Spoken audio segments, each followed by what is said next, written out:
الحمد لله رب العالمين الرحمن الرحيم مالك يوم الدين إياك نعبد وإياك نستعين اهدنا الصراط المستقيم صراط الذين أنعمت عليهم غير المغضوب عليهم ولا الضالين.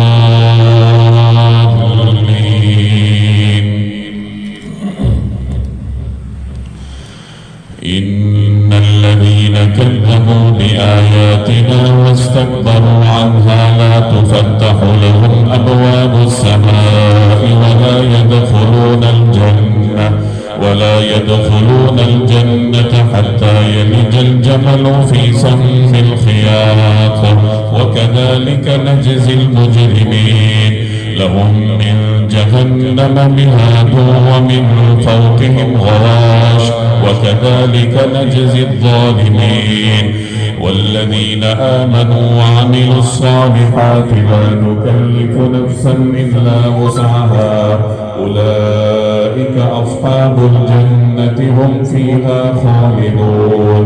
ونزعنا ما في صدورهم من غل تجري من تحتهم الأنهار وقالوا الحمد لله الذي هدانا لهذا وما كنا لنهتدي لولا أن هدانا الله لقد جاءت رسل ربنا بالحق ونودوا أن تلكم الجنة أورثتموها بما كنتم تعملون.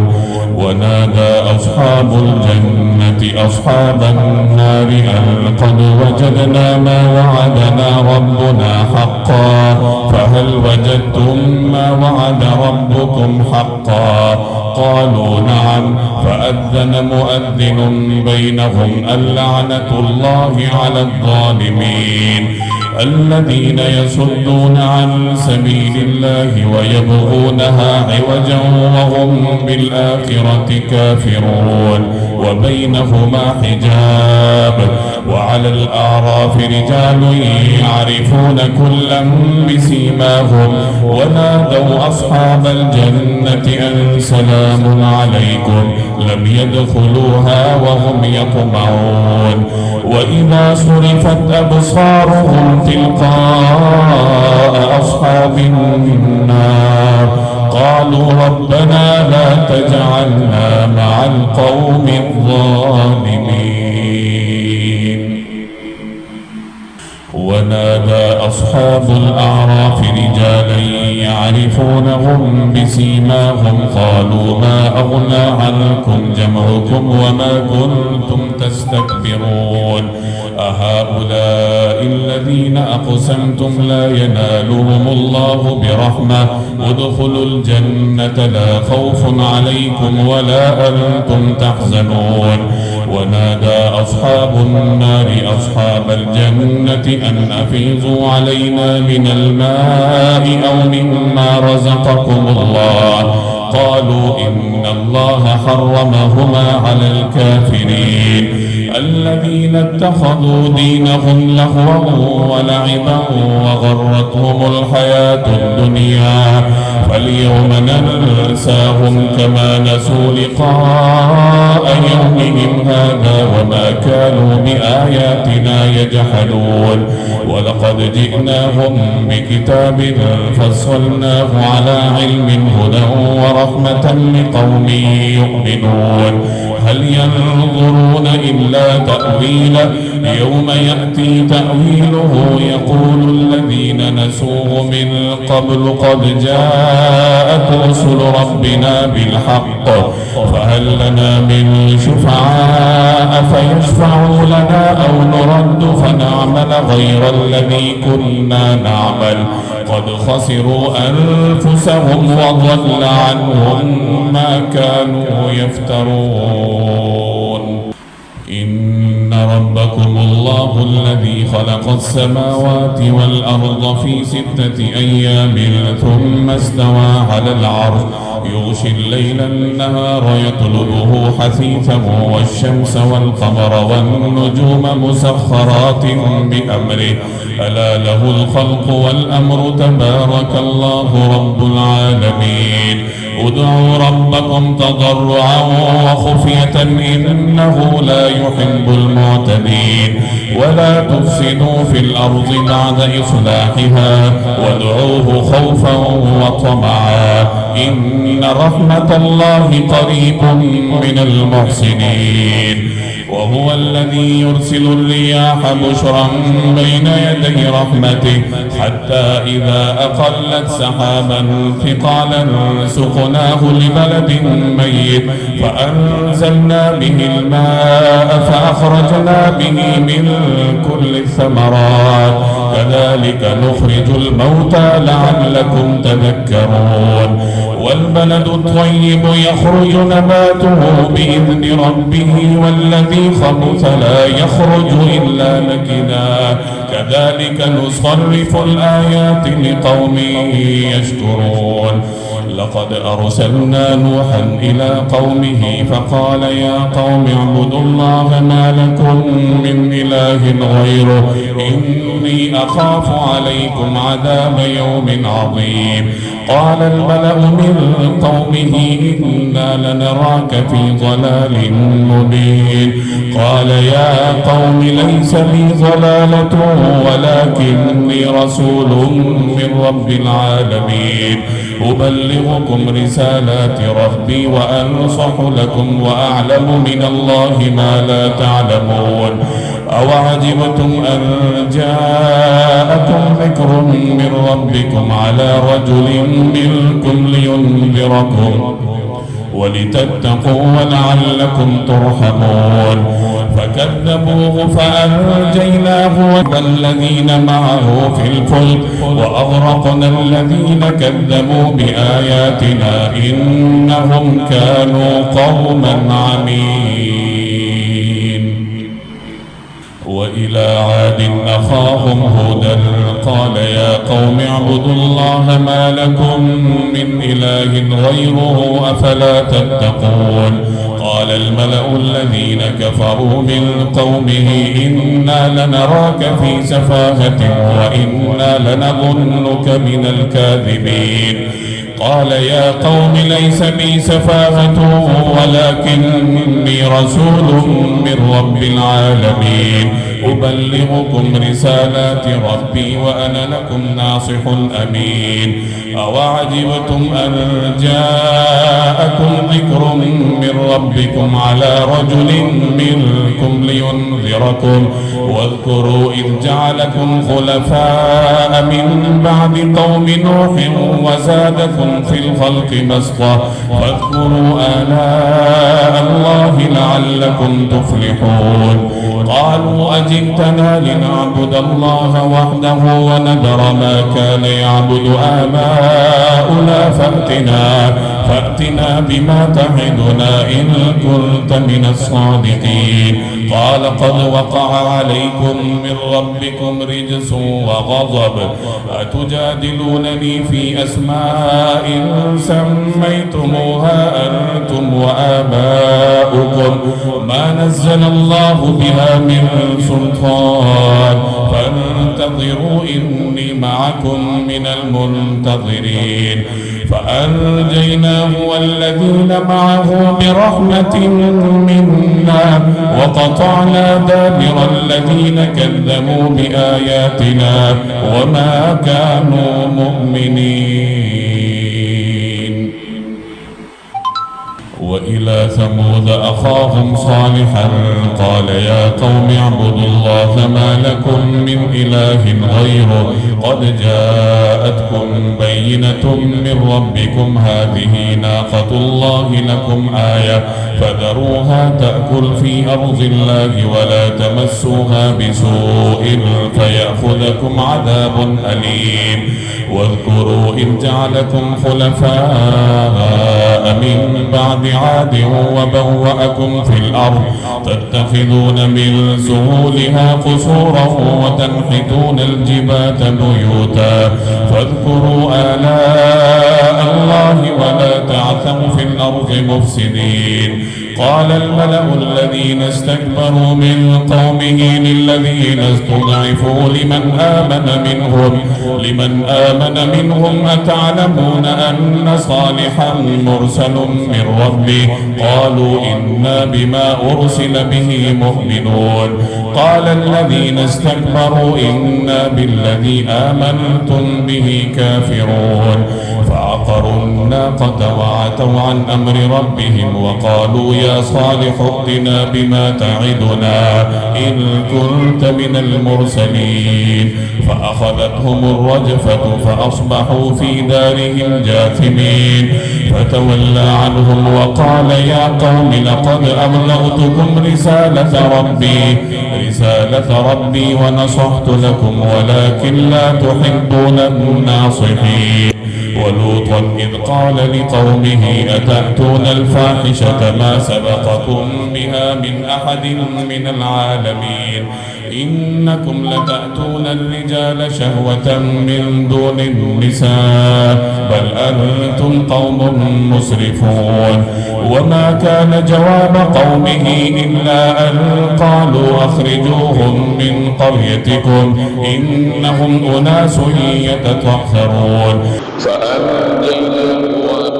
إلا امرأته كانت من الغابرين وأمطرنا عليهم مطرا فانظر كيف كان عاقبة المجرمين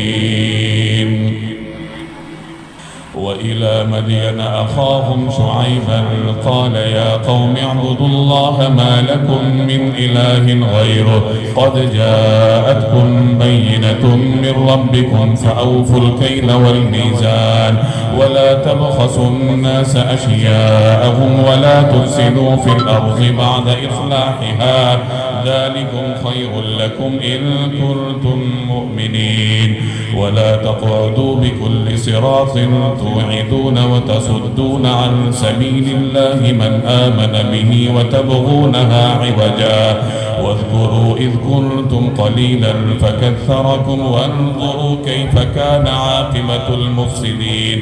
وإن كانت طائفة منكم آمنوا بالذي أرسلت به وطائفة لم يؤمنوا فاصبروا حتى يحكم الله بيننا وهو خير الحاكمين قال الملأ الذين استكبروا من قومه لنخرجنك يا شعيب والذين آمنوا معك من قريتنا أو لتعودن في ملتنا قال أولو كنا كارهين قد افترينا على الله كذبا إن عدنا في ملتكم بعد إذ نجانا الله منها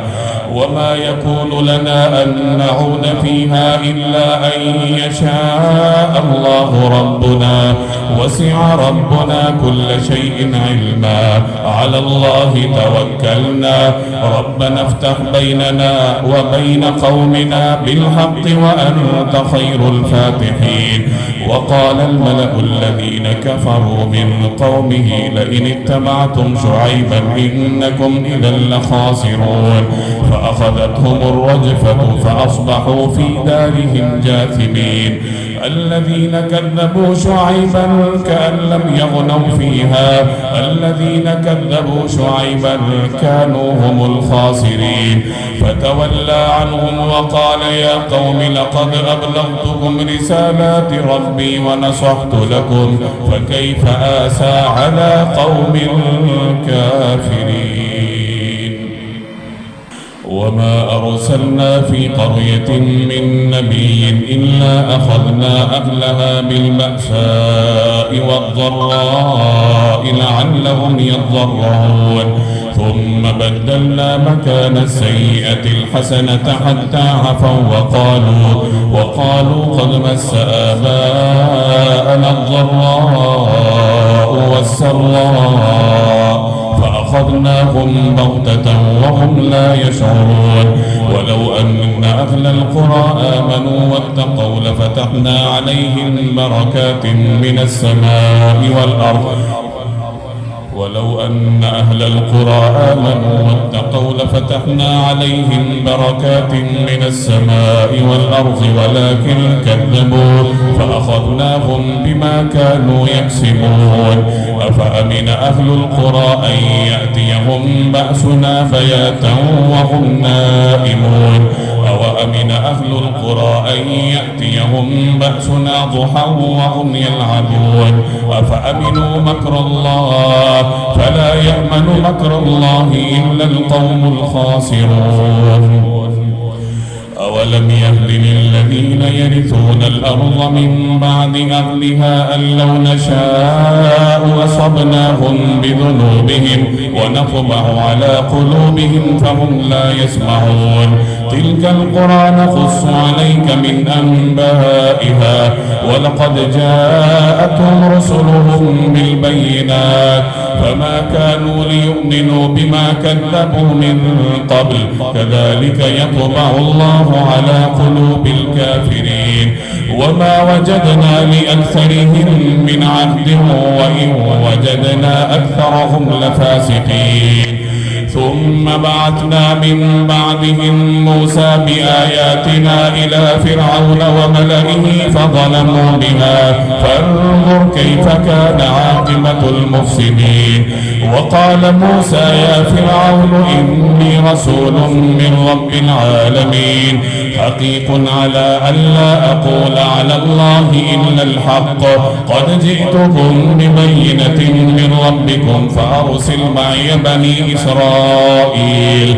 قال إن كنت جئت بآية فأت بها إن كنت من الصادقين. فألقى عصاه فإذا هي ثعبان مبين ونزع يده فإذا هي بيضاء للناظرين. قال الملأ من قوم فرعون إن هذا لساحر عليم يريد أن يخرجكم من أرضكم فماذا تأمرون. قالوا إن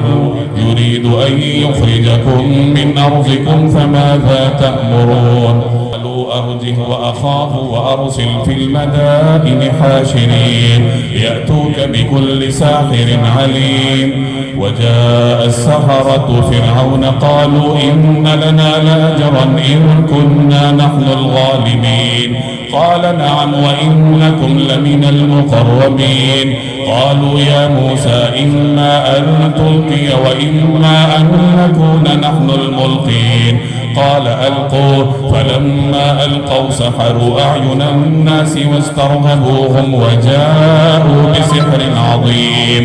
وأوحينا إلى موسى أن ألق عصاك فإذا هي تلقف ما يأفكون. فوقع الحق وبطل ما كانوا يعملون فغلبوا هنالك وانقلبوا صاغرين فألقي السحرة ساجدين قالوا آمنا برب العالمين رب موسى وهارون. قال فرعون آمنتم به قبل أن آذن لكم إن هذا لمكر مكرتموه في المدينة لتخرجوا منها أهلها فسوف تعلمون. لأقطعن أيديكم وأرجلكم من خلاف ثم لأصلبنكم أجمعين. قالوا إنا إلى ربنا منقلبون. وما تنقم منا إلا أن آمنا بآيات ربنا لما جاءتنا ربنا أفرغ علينا صبرا وتوفنا مسلمين. وقال الملأ من قوم فرعون أتذر موسى وقومه ليفسدوا في الأرض ويذرك وآلهتك قال سنقتل أبناءهم ونستحيي نساءهم وإنا فوقهم قاهرون. قال موسى لقومه استعينوا بالله واصبروا إن الأرض لله يورثها من يشاء من عباده والعاقبة للمتقين. قالوا أوذينا من قبل أن تأتينا ومن بعد ما جئتنا قال عسى ربكم أن يهلك عدوكم ويستخلفكم في الأرض فينظر كيف تعملون ولقد أخذنا آل فرعون بالسنين ونقص من الثمرات لعلهم يذكرون فإذا جاءتهم الحسنة قالوا لنا هذه وإن تصبهم يطيروا بموسى ومن معه وإن تصبهم سيئة يطيروا بموسى ومن معه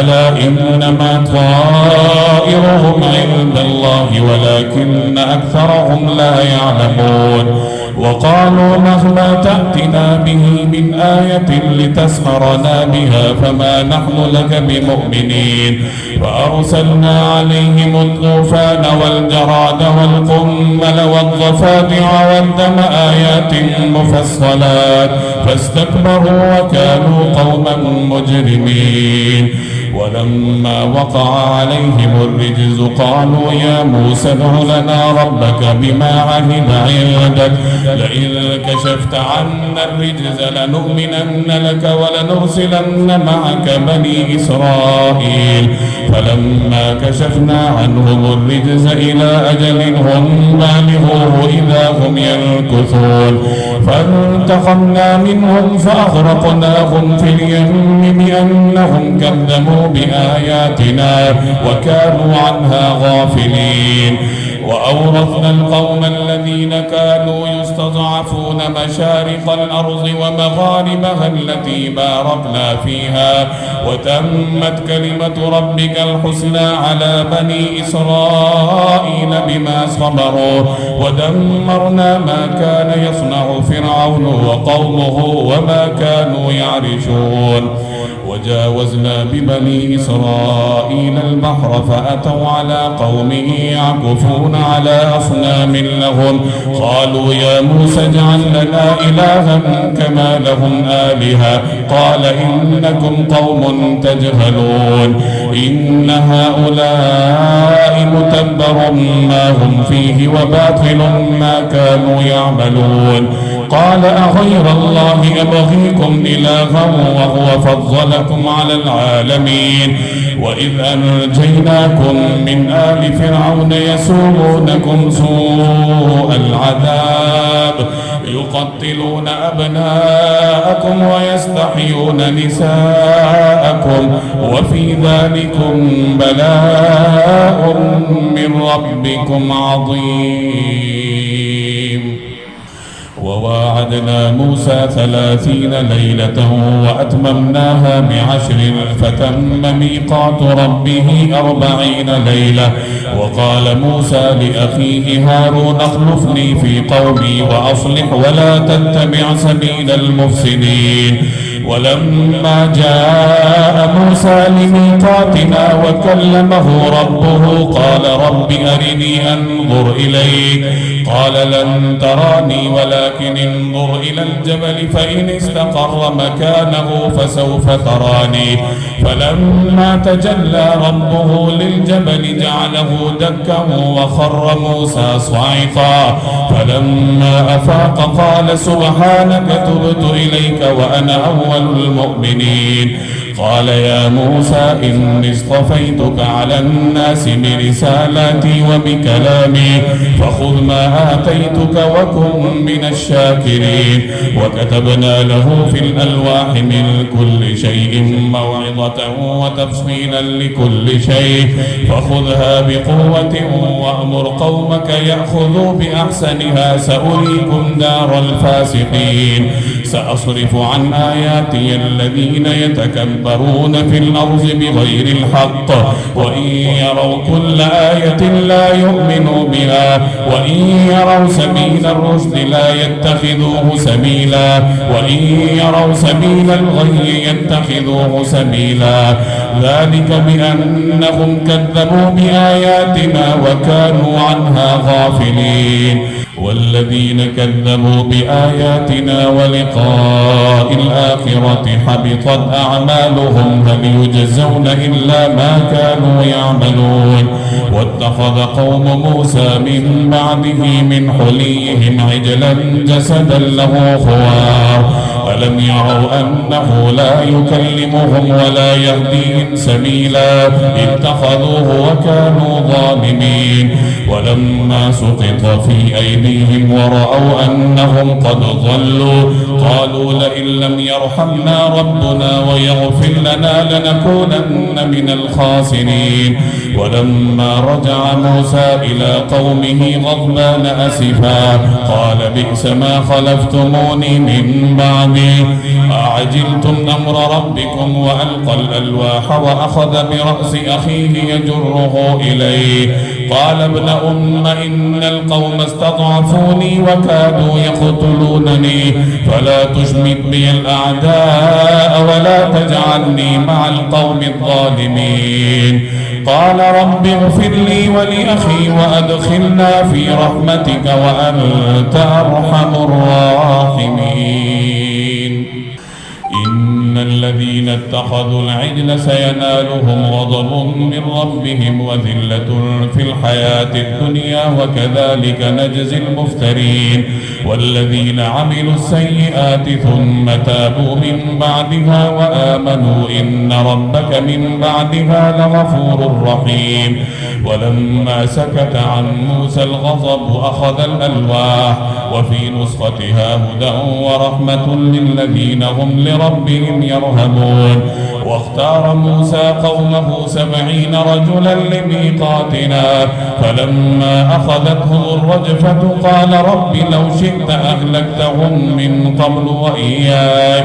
أتهلكنا بما فعل السفهاء منا إن هي إلا فتنتك تضل بها من تشاء وتهدي من تشاء أنت ولينا فاغفر لنا وارحمنا وأنت خير الغافرين واكتب لنا في هذه الدنيا حسنة وفي الآخرة إنا هدنا إليك قال عذابي أصيب به من أشاء ورحمتي وسعت كل شيء فسأكتبها للذين يتقون ويؤتون الزكاة والذين هم بآياتنا يؤمنون الذين يتبعون الرسول النبي الأمي الذي يجدونه مكتوبا عندهم في التوراة والإنجيل